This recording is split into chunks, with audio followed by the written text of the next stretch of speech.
కీరపాటి. ఈ మధ్యాహ్నం 3ంటికి భగవాన్ సన్నిధిలో లక్ష్మిని గురించిన ప్రసంగమే వచ్చింది. అరుణాచలం పిళ్ళై లక్ష్మిని కన్నమంగళంలో కొనలేదుట, గుడియాత్తం అనే గ్రామంలో కొన్నాడట అన్నారు ఒక భక్తులు. భగవాన్ అది విని, కీరపాటి ఆకుకూరల అవ్వ ఊరు కూడా అదే అన్నారు. కీరపాటి ఈ ఊరు ఎప్పుడు వచ్చిందో అన్నారు ఆ భక్తులు.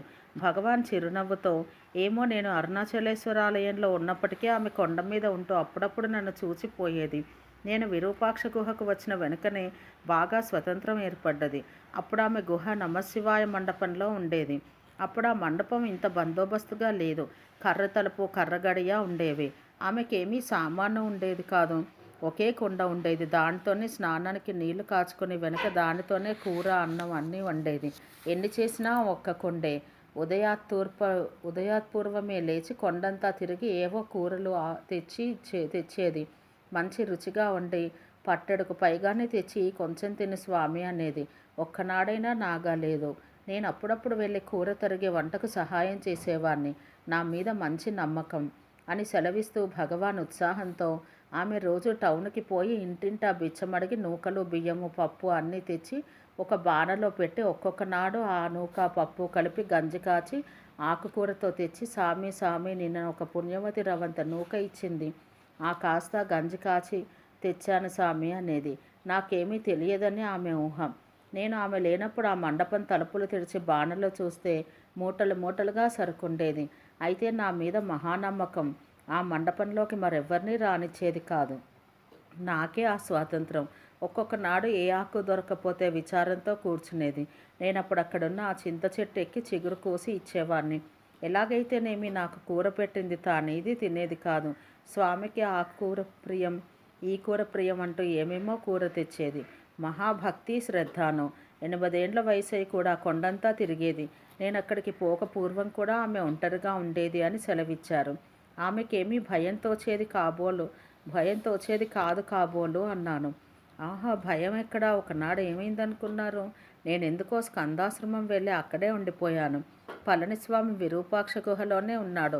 అర్ధరాత్రి ఆమె ఉన్న చోట దొంగ చొరబడి ఏవో సర్దుతుంటే చూసి, ఆమె ఎవడివాడు అనేసరికి గొంతు మీద చెయ్యి పెట్టాడట. ఆహా, అన్నామల దొంగ దొంగ అని పెద్ద కేక పెట్టింది. ఆ కేక స్కందాశ్రమంలో ఉన్న నా చెవిన పడి, ఓయ్ వస్తున్నాను, ఎవడిరా వాడు అంటూ ఒక్క ఉదుటం పరిగెత్తాను.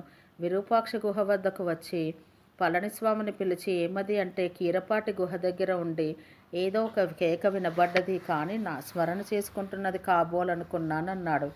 చూత గుహలోను, జటాస్వామి గుహలోను ఎవరెవరో ఉన్నారు, కానీ వారి చెవిన పడ్డదో లేదో వారెవ్వరూ రానే లేదు అని సెలవిచ్చారు భగవాన్. ఎవరి చెవిని పడాలో వారి చెవినే పడ్డది. అరుణాచలుడే పలికాడన్నమాట అన్నాను. భగవాన్ అవునన్నట్లు తల ఆడిస్తూ, వస్తూ ఉన్నానన్న నా కేక విని దొంగ పారిపోయాడు. మేమిద్దరం ఆమె వద్దకు వెళ్ళి, ఏడమ్మా దొంగ, అంతా ఉత్తదే అని నవ్వాం. కాదు స్వామి, వాడు వచ్చి సర్దుతుంటే ఎవడిరా అన్నాను. అరవకమని గొంతు పట్టుకుంటే అలా కేక పెట్టాను. వస్తున్నానన్నది మీరే కాబోలు, వాడది విని పారిపోయినాడు అన్నదామె. అక్కడ దీపమేది?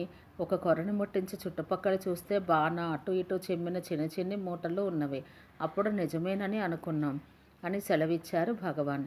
ఆమె ఈశ్వరుని ఎంత గట్టిగా నమ్మిందో. అవి కారణ జన్మలు కానీ సాధారణ జన్మలా అన్నాను. భగవాను అంటూ మౌనం వహించారు. రావే ఈశ్వర, కావవే వరద అన్న గజేంద్రుని మొర అలవైకుంఠపురములో నగరిలో ఉన్న ఆ విష్ణువు చెవిన సోకిందిట. ఆ విష్ణువు సిరికించప్పక శంఖ చక్ర యుగమున్ చేదోయి సంధించక పరిగెత్తాడట. అలాగే ఆహా అన్నామల అంటే ఓయ్ వస్తున్నానని పరిగెత్తారట భగవాన్. చూశారా భక్తత్రాణ పరాయణత?